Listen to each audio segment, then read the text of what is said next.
So you should call up Donald and tell him how mad you are about it. Yeah, let's get Jesse Watters. She's so upset about RFK Jr. So what if he believes certain things about vaccines? Because they're dangerous. So what? If he believes certain vaccines are dangerous, so what, Jessica? So what? Why are you should so vote for him. passionate about what he believes about vaccines? Why is that such a threat to you personally? Are your kids vaccinated? Yeah. So what? And why did you do it? Why did you make that smart decision? Because my doctor said to get him vaxxed. So what if he believes that about vaccines? I've never seen you so upset over anything on this show. I think the Dobbs because was what bad. he said about vaccines one time. It's not one It's time. actually kind of weird that you're so upset about what one Democrat thinks about vaccines. You can do whatever you want with your body. You can do whatever you want with your kid's body. Your doctor can decide with you what to do with your body. What does it have to do with RFK Thanks for Jr.? advocating for Roe. This is Fox's Jessica Tarlov landing the perfect response to Jesse Watters, who suddenly discovered the concept of bodily autonomy, which, of course, should apply to reproductive rights, but when it comes to Republicans, it won't, because it's not about consistent logic, it's about blind partisan allegiance. Now, in terms of Jesse's argument here, he tries to downplay RFK Jr.'s embrace of anti-vax hysteria, claiming, so what if he believes certain vaccines are dangerous? But here's the thing. RFK's positions are perpetuating medical misinformation. That he holds a certain belief is fine, but this guy isn't just quietly opposing vaccines from the privacy of some cabin in the woods. He has spent years spreading that anti-vax sentiment to everyone else. It's not just that RFK Jr. thinks that they're dangerous. That's his prerogative. It's that he has made it his mission to perpetuate that notion among everyone. And guess what? It puts people in danger. And not just the people who refuse vaccines, but the people around them who are now at greater risk to contract diseases because society's barriers are falling. I mean, think about what we've been able to accomplish thanks to modern medicine. Smallpox has been eliminated, scarlet fever is gone, but now, thanks to anti-vaxxers like RFK Jr., we're seeing outbreaks of measles and mumps for the first time in our lifetimes. Measles had been eliminated in the United States by 2000, and yet now, because of this anti-vax movement, we are again contending with this disease in the year 2023? We've got driverless cars and can video call someone in fucking space, but we're going backwards on medicine because the do-your-own-research crowd has decided that they know better than the actual doctors? Consider this. To properly achieve herd immunity from measles, you need vaccination rates of 83 to 94%. In Texas, over 20% of school districts didn't meet that threshold, and at least 5 districts reported measles vaccination rates of 50% or less, meaning that if someone contracts measles in one of those districts, the defenses against it are effectively gone. Again, we are talking about measles in the year 2023, a disease that was eradicated here a quarter of a century ago. But again, because Facebook.com doctors like RFK Jr. are cosplaying as medical professionals, here we are. So when Republicans try to frame what RFK Jr. is doing as some individual choice, it's not. Manipulating populations with medical misinformation to push an anti-vax agenda impacts everyone. It makes everyone less safe. It makes everyone at higher risk of disease. Do not conflate that with women's bodily autonomy, which is the business of no one but the woman who is responsible for her own body. That is the concern of no one else but her. It has zero impact on anyone else's life. That's the difference. And let's be crystal clear not to conflate the two. And let's not ignore the fact that RFK Jr. is a con artist and a liar on top of all of that. Here he is in today's House hearing, swearing up and down that he never claimed that he said that COVID was created to target Jews and the Chinese people. Mr. Kennedy, you're well educated. So yes or no, please. Are you aware that for centuries Jews have been scapegoated and blamed for causing illnesses like Black Plague and more recently COVID?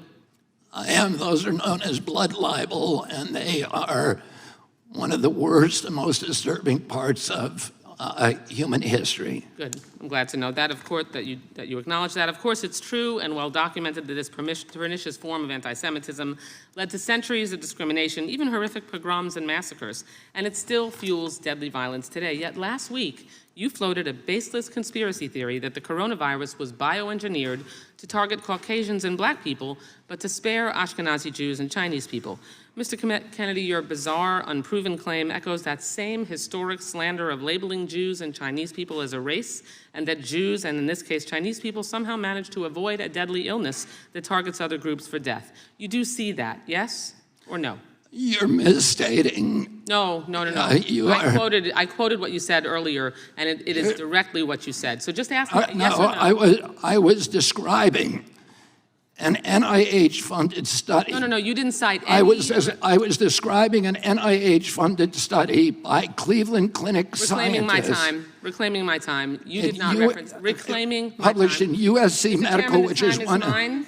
The time is mine. I'm reclaiming it. Please ask the witness to stop talking. You asked me a question. Reclaiming. Allow me to answer my question. Mr. Chairman, I'd like about 10 seconds back. The time You belongs. are slandering me incorrectly. You're saying it's dishonest. Time belongs to the gentlelady from to Florida. defend myself. Mr. Time Chairman, belongs to the gentlelady from Florida. I'd like 15 seconds back. We will be Mr. happy to Chairman. give you that. Thank you so much.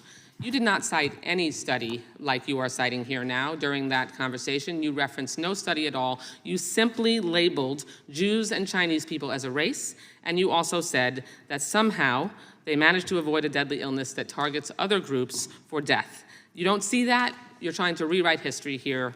And here's the clip of him saying exactly what he denied saying. And we need to talk about bioweapons.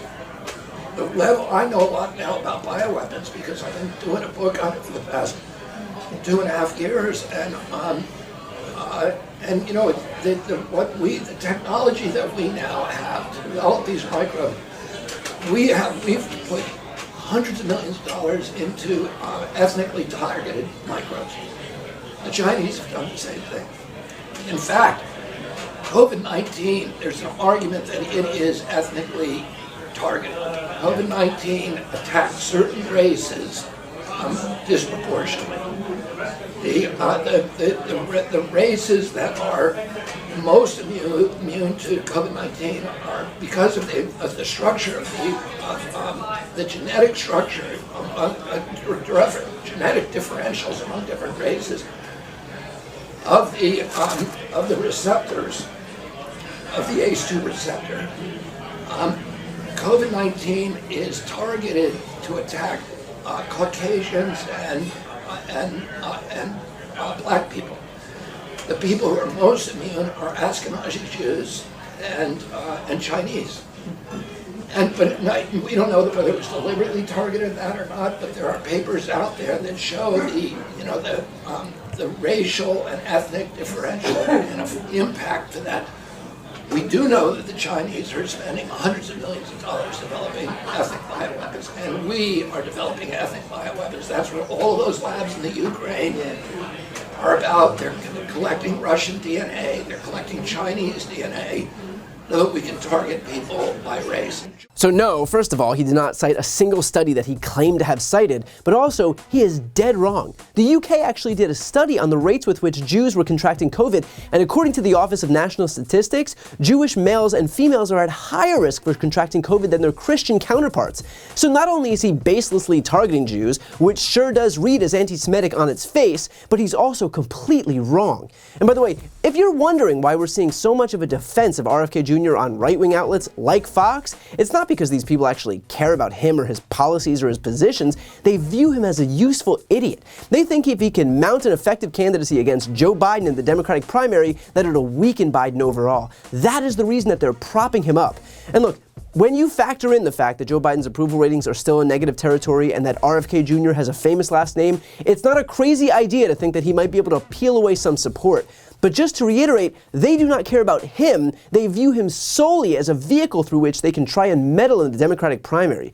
Of course, because the Republicans are so ham-handed and desperate to find some cudgel to wield against Biden, they're actually doing RFK Jr. the most harm. The more that they desperately rally around him, the more obvious it becomes to the rest of us that he is nothing more than a tool for the right, which is why Jessica follows up by saying this. He's not showing up on MSNBC. He's not going to CNN. He's not doing a local news interview, for instance. He wants to hang out with Joe Rogan. They haven't invited him. That's a lie. There is no possible way that there haven't been invitations. They don't want him to speak at a public hearing. Again, and I've said it a million times. It's really weird, guys, that you guys all like him, who's running for my party's nomination, more than I do and more than other Democrats do. Exactly. The fact that more Republicans support RFK Jr. than Democrats, even as he is running in the Democratic primary, really does give the whole game away here. The guy is a Trojan horse, except if the Trojan horse also came with someone like Jesse Watters, insisting that there's definitely, totally, absolutely no one hiding inside this hollow statue. In fact, here's Laura Ingraham proving my point exactly. Of course, Zeleny is not a dumb person. He knows that if RFK wasn't polling so well, his remarks wouldn't be censored, they'd be dealt with. The Democrats would be smart if they did some self-reflection here, because RFK's popular not just because of his views on the vaccine, he's popular because on key issues, he represents the values of the old Democrat Party.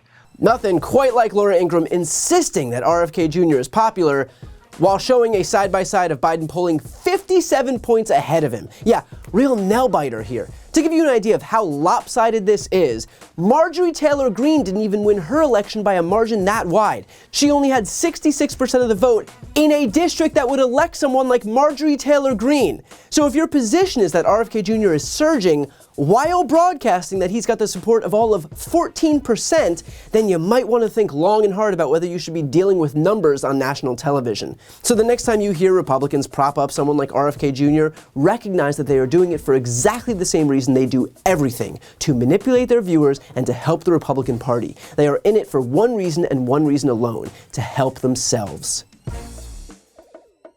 Before you go, I need some help. Please subscribe to this channel and do your part to help grow the progressive media ecosystem. I don't do sponsorships or paid ads, I won't ask for money, but just subscribing to this channel goes a really long way, and it helps get the message out to more people. The subscribe button is right here on the screen. You can also subscribe to my Spanish language channel, which I made to reach those crucial Spanish-speaking voters. That link is on the screen too. And finally, if you want to listen to my audio podcast, you can follow that link as well. Thanks so much for watching.